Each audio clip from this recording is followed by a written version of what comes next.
Well, it's my honor to introduce, all too briefly, our speaker tonight, John Maier, CEO of Blue Microphones.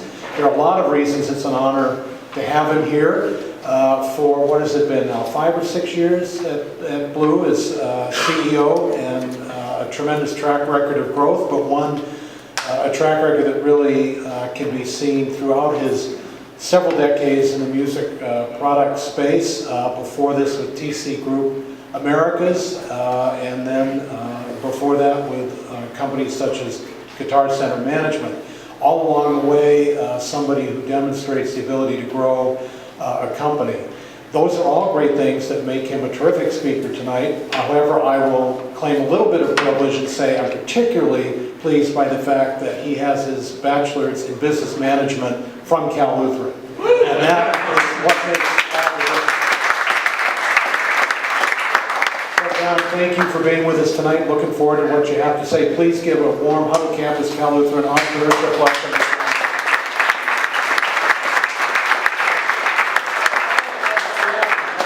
I was told the one thing I couldn't forget, which I forgot, the tradition of a selfie. And my teenagers thought that I was doing a selfie, they would be really upset. Okay, so you guys have to be in this, right? Yeah, we got to get them in, and you guys got to do something goofy.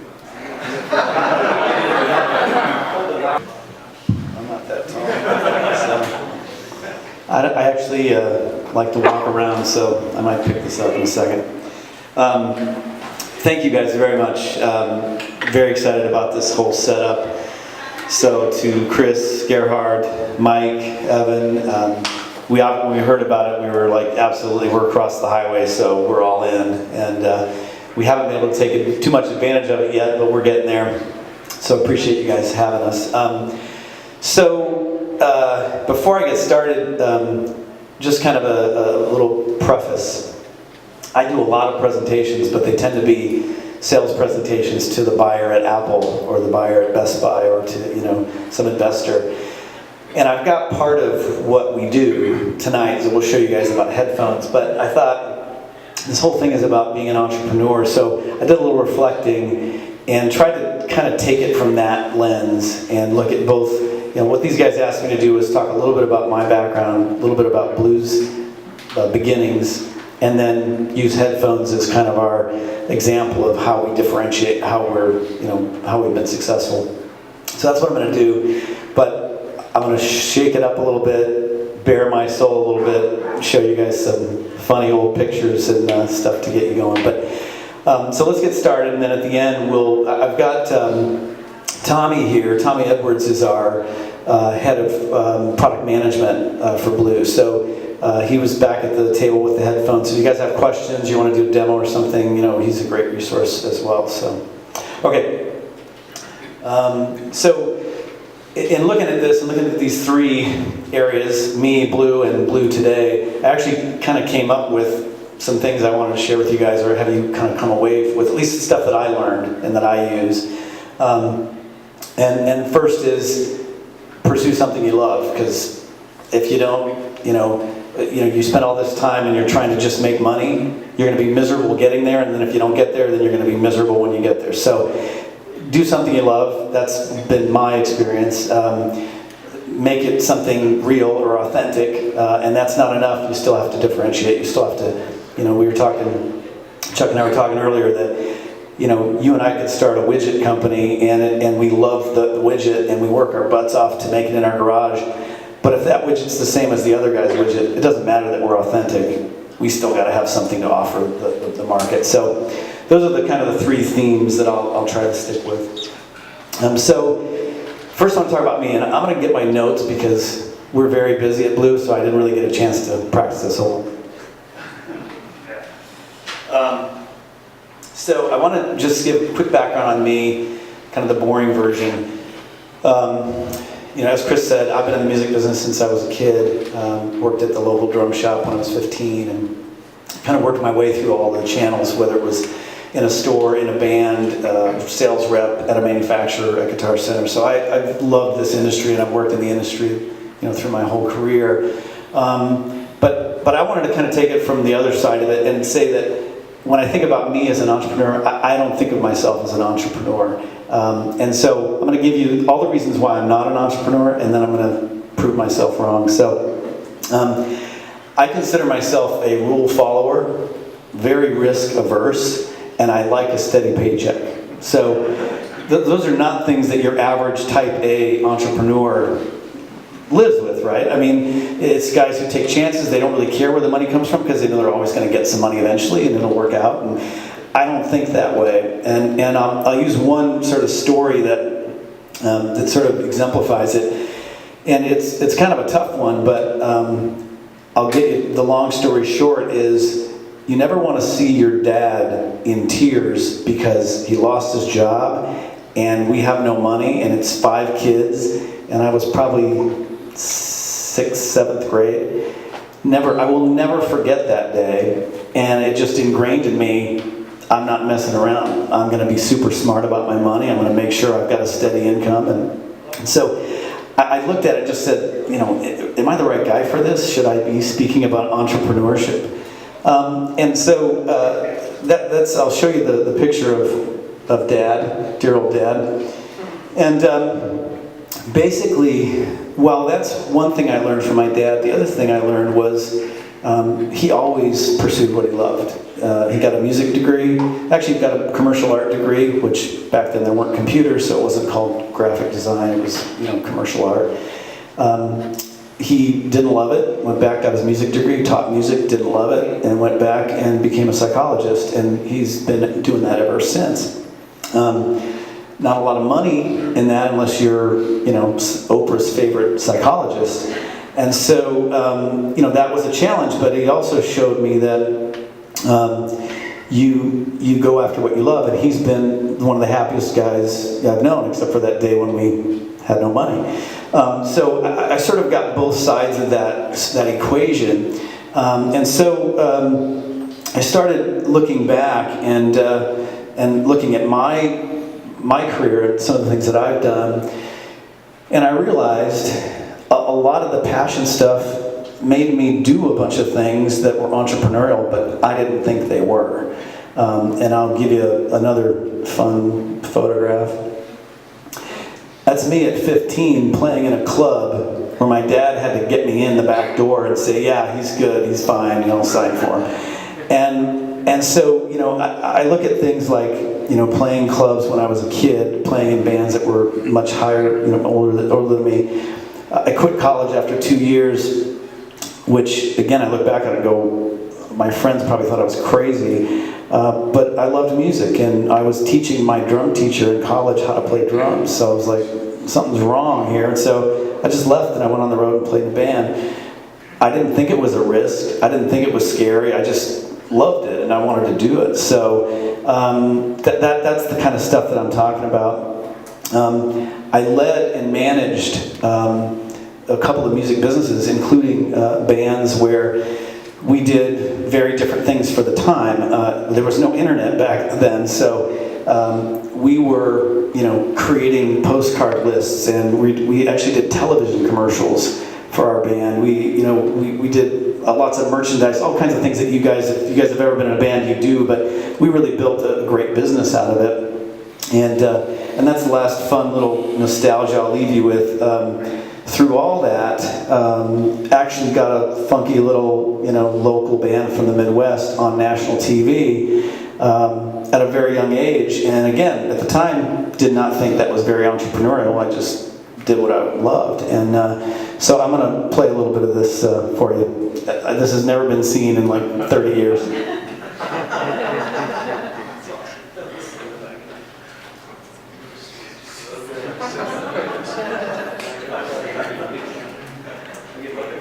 Before I do this, you have to forgive the mullet.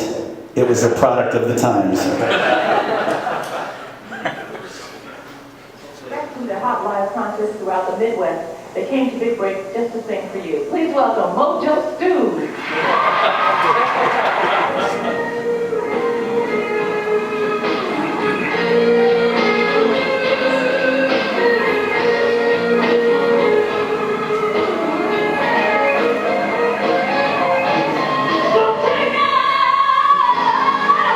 Far away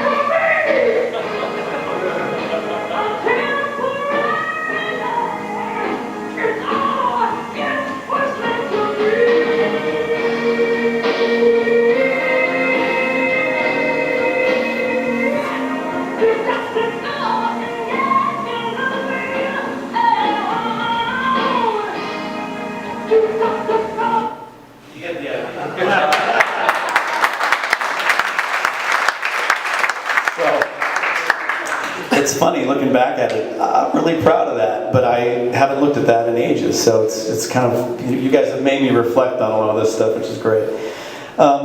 So that's the passion part of it, and I'll come back to that because that comes in with the Blue guys as well.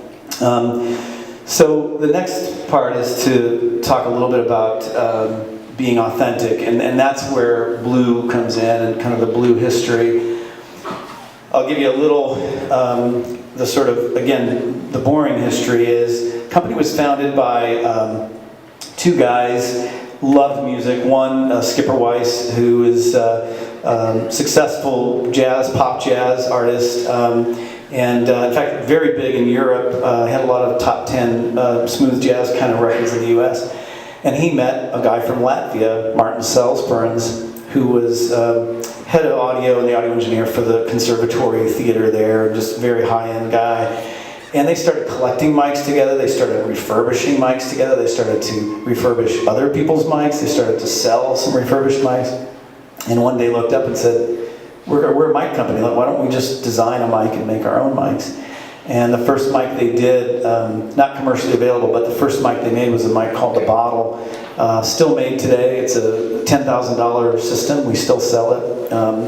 So two very creative guys who followed their love, followed their passion, and it grew into a business. In fact, the fun story is they had a microphone called the Blueberry, brought it, showed it to Guitar Center one day, and they got a faxed order, a few weeks later, and I forget what the number was. I'm going to mess it up, but let's call it 400 grand.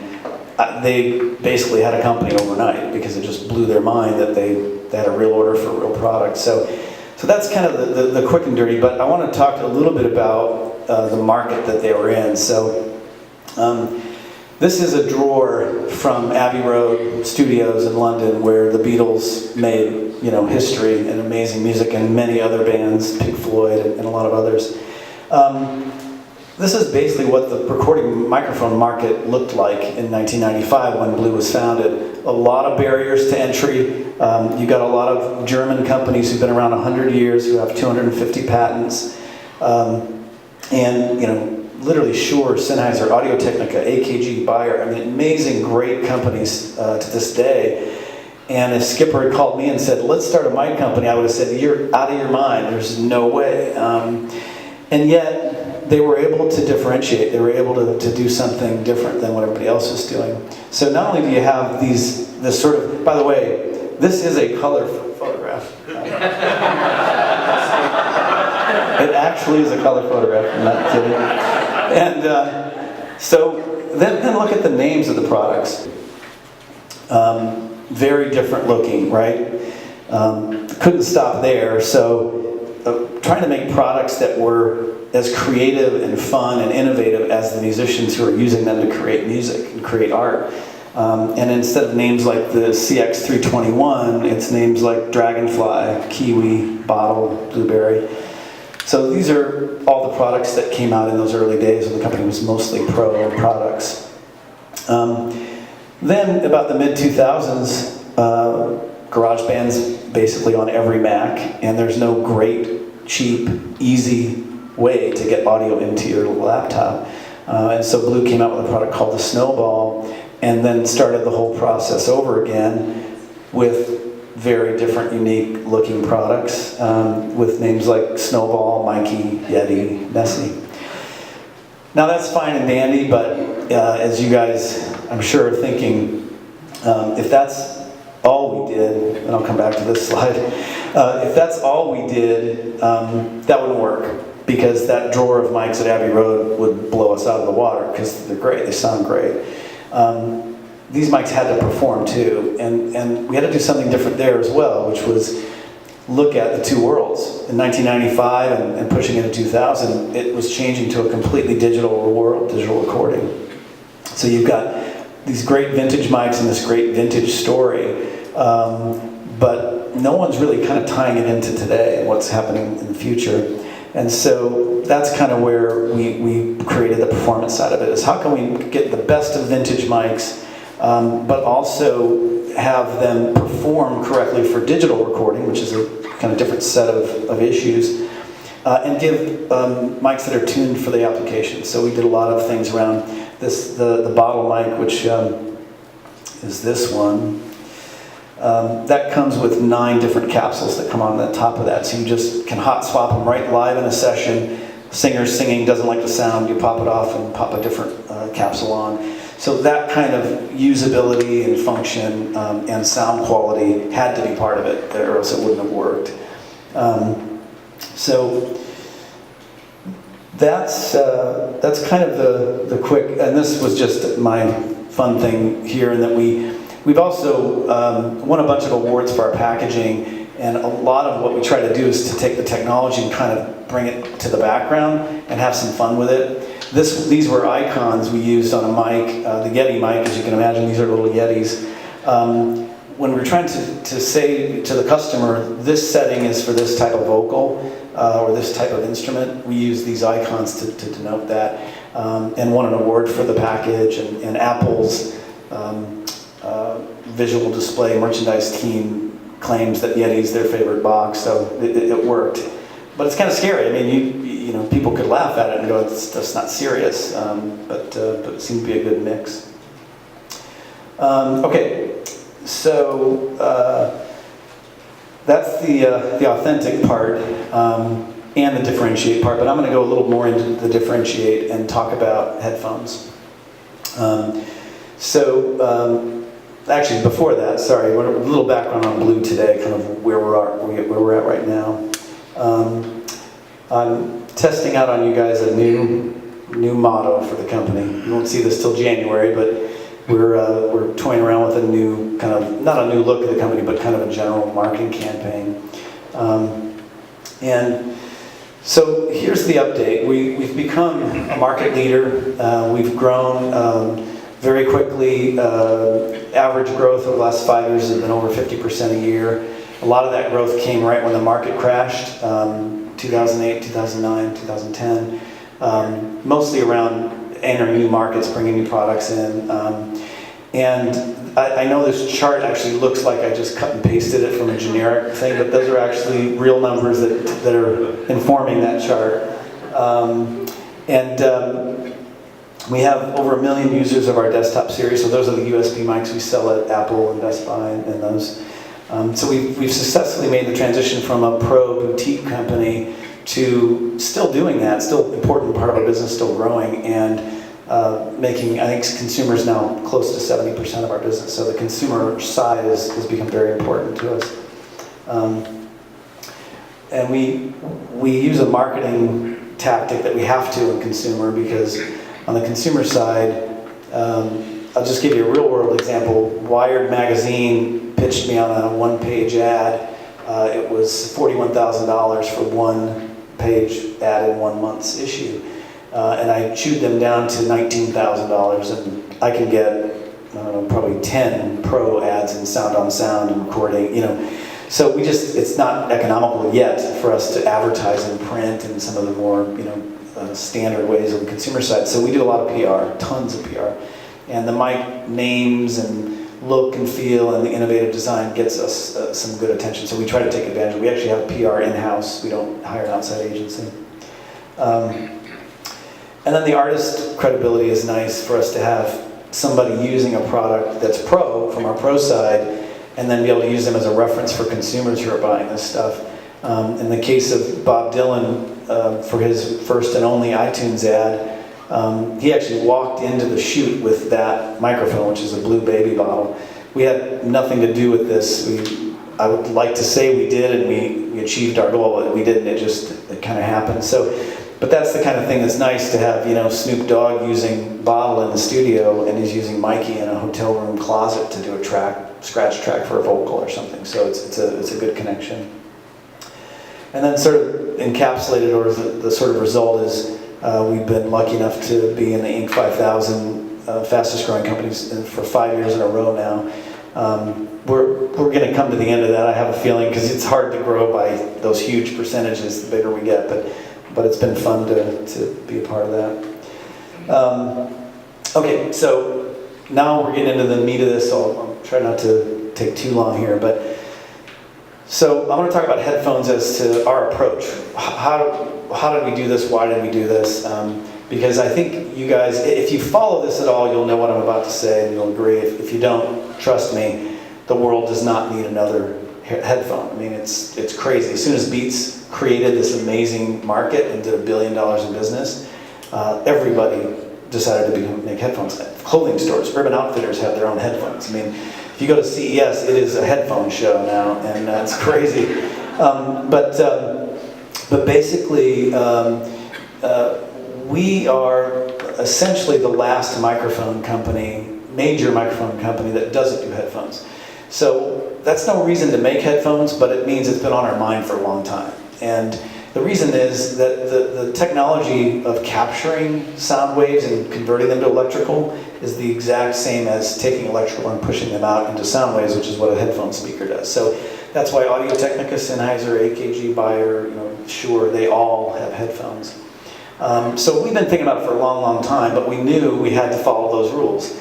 Had to be authentic, had to be innovative, had to solve a problem and differentiate in a way that others weren't doing, or we weren't going to do it. And I mean, I've been at Blue for 5 years.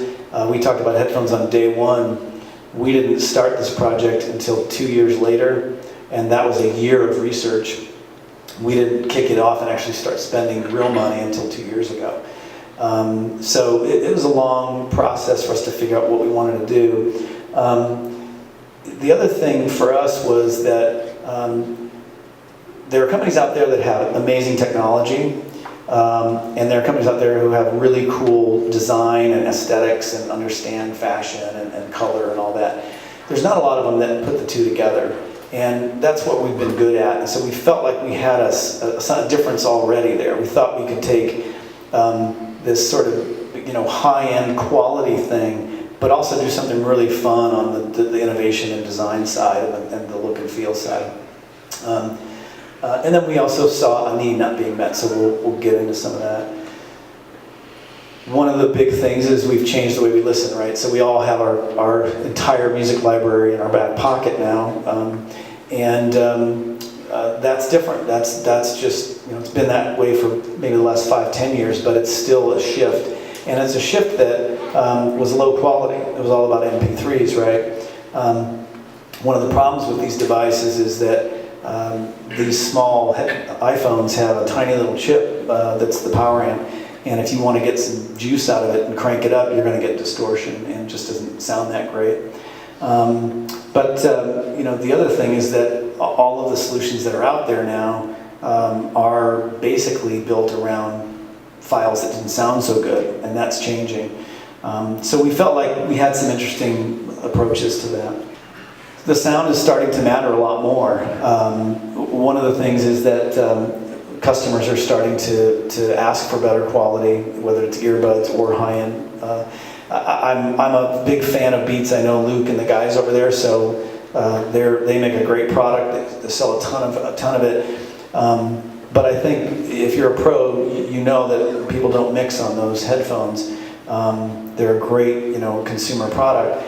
But it has shifted. It used to be cool, we talk about fashion and trends. It used to be cool to own Beats and know about Beats. Now it's cool to know that Beats doesn't sound that good. And I'm not even saying it's true. It's just that shift has happened. And so people are just starting to think about it more. Technology's caught up. We're not having issues with file size or issues with bandwidth. Being able to stream high-def files on Spotify or download a big, huge file is not an issue. It's not as much as it used to be. So that sort of technology wall has come down, and the market's already responding. Neil Young's Pono, Sony high-res files, HD tracks. We have, the rumor is that Apple's already doing some higher quality files, but there's a rumor that they're going to be able to start putting super high-res files on iTunes. So lots happening there. So we introduced a product called MoFi, and the idea behind this was to be all about the sound, all about the quality, the sound, and the comfort, and the feel of them. MoFi stands for True Mobile High Fidelity, and basically what we've done is taken the power and quality of a home hi-fi system and put it up on your ears.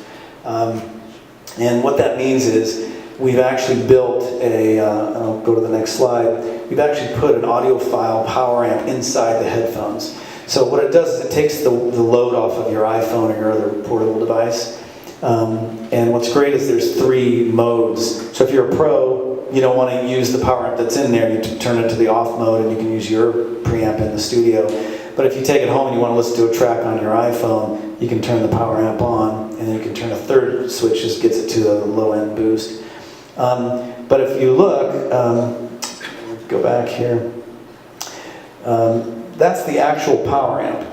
So that's the size of your entire iPhone's in size. That's just the power amp on the headphones. So that's the difference. You can turn your iPhone down to 40% or 50% and let this thing do all the work. It's all analog. There's no DSP tricks or anything going on. It's all about sound quality. That was the goal of the project.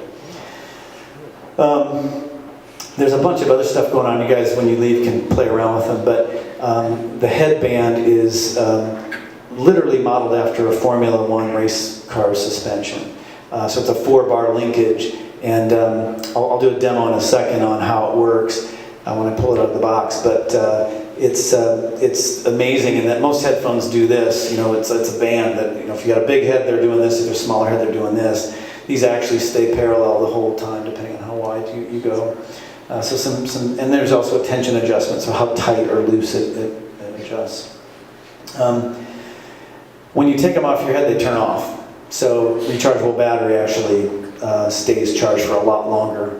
I have both a pair of Beats and a pair of Bose, and I get interrupted at my desk, and I plop them down, and I come back after a 2-hour impromptu meeting, and the battery's dead because I forgot to turn them off. That doesn't happen with these; they just turn off automatically. So we tried to solve some of those issues too.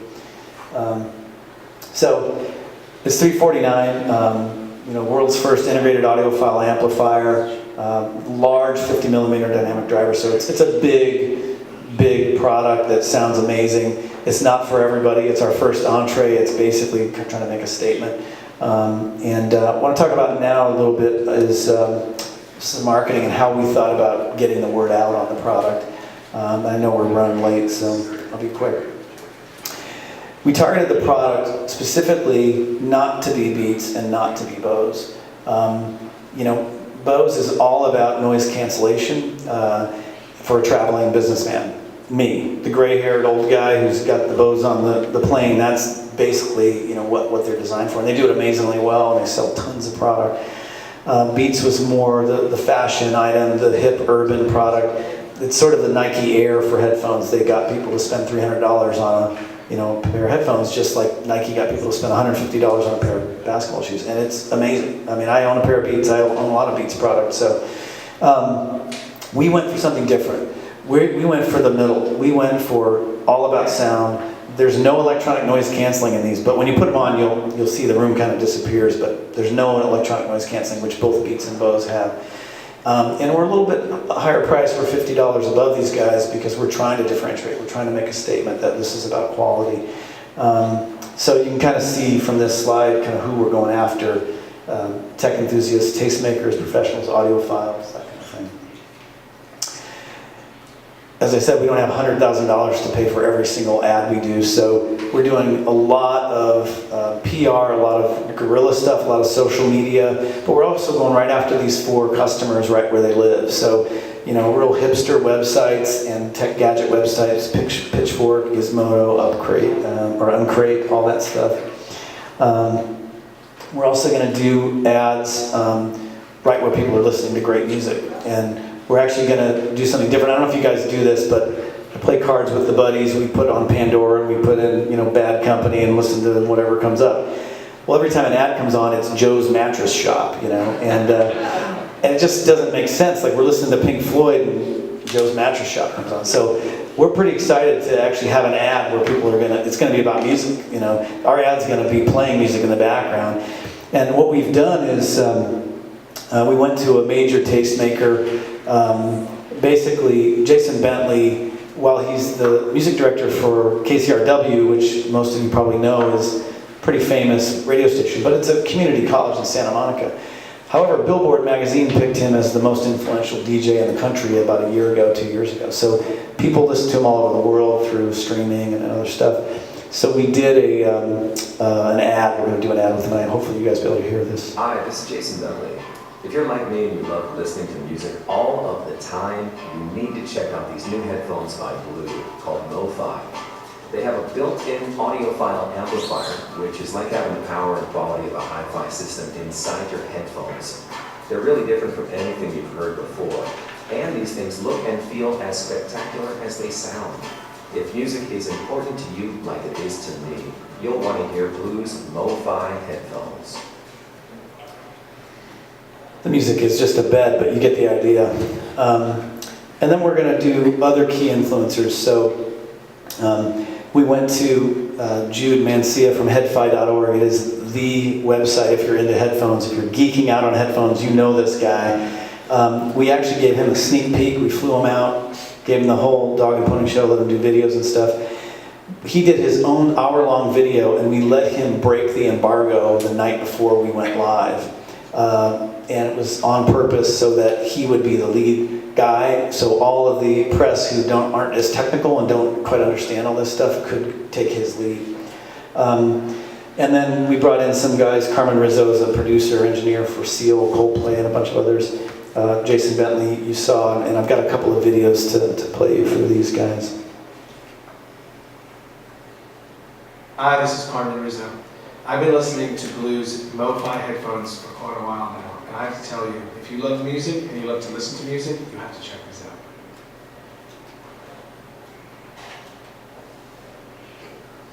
Hi, I'm Jason Bentley. I'm the music director of KCRW Radio in Santa Monica, and I have had the distinct pleasure and honor of checking out the Blue Mo-Fi headphones in advance, a little preview, and we're about to show them to you, and they are awesome. So the other thing we did very differently this time, in the pro world, you usually announce a product and then you're about 8 months late, and so the whole world doesn't care by the time you launch it. You know, it's just kind of the way it's been for 20 years in the pro space. And we took a page from Apple and some of these other guys who basically show and ship. And in fact, we did Apple one better. We launched this product on August 26th, and we had already sat with the key guys. We wanted to review it. We gave them advanced units to play with for a month before it. We embargoed product at Amazon, Guitar Center, Sweetwater, and a couple of other places. And literally on that Tuesday morning, everything blew up. We had live actual reviews on the web, not just, hey, Blue's doing this, but hands-on reviews from major sites like Engadget, Gizmodo. And I'm going to show you a few of those. We had our website, a brand new website, go live. So it was really a coordinated effort, and hats off to the marketing teams. First time we've ever done it. It was very effective. But just this is some of the press, and this is all press we got the day we announced the product. So we didn't have to wait months or weeks for responses. So I won't read all of these, but you can see some of the names: Forbes, Wall Street Journal, and Sound and Vision. So some of those, higher-end audiophile, hi-fi magazines. PC Mag gave us Editor's Choice. They actually held up a sort of a roundup of headphones a week so that we could be in it. And then we got some really great quotes. The Mo-Fi's easily produced the best quality sound of any headphones I've used. And in USA Today, in print, they are indeed the best sound I've ever heard from a consumer headphone. And my favorite quote of all, from Mashable, she hasn't printed that yet, but she told us, we said, can we use that? And she said, sure, no problem. So I want to talk a little bit about the packaging in the store, and then we'll pretty much wrap this up. We want to do something very different here as well, in that every headphone was pretty sort of gray and black and sort of sleek Bang & Olufsen type look, and also a similar shape. And I really wanted a cube-shaped box. I wanted people to feel like it was almost like just something special and different, and something more substantial than just another headphone. So we worked hard to create a cube box, but we also worked hard to create an amazing opening experience, and we've gotten a great reaction. So I have it here electronically, but I'm going to show you guys with the actual box.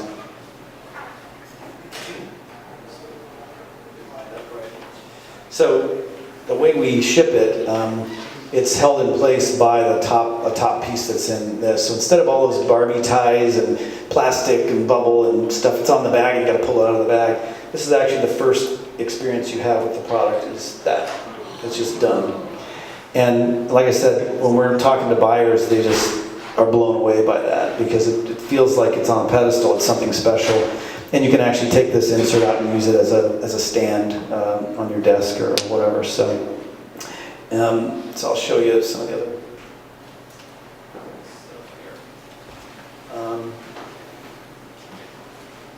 And it comes with everything you need for airplanes and a bag to carry it. It's not the world's greatest bag, I will admit, but we had to fit it in this box, and it would have been a huge box if we'd done something different. So that's MoFi, and as I said, to me, it's not rocket science. You guys have heard this from 5 books you've read and other people you've talked to, but I can say that it's worked for me. I only made one decision in my career for money, and I was miserable, and I left after 18 months. I was a bad dad, a bad husband. I was there till midnight every night, and the money didn't matter. I could have cared less about the money. So I just think it's all about finding something you love, something you're passionate about, and then it doesn't feel so much like work when you're busting your butt till midnight every night. So that's all I have. I don't know what time you're supposed to end if this is way too late, but if you guys have questions, we can take some questions. And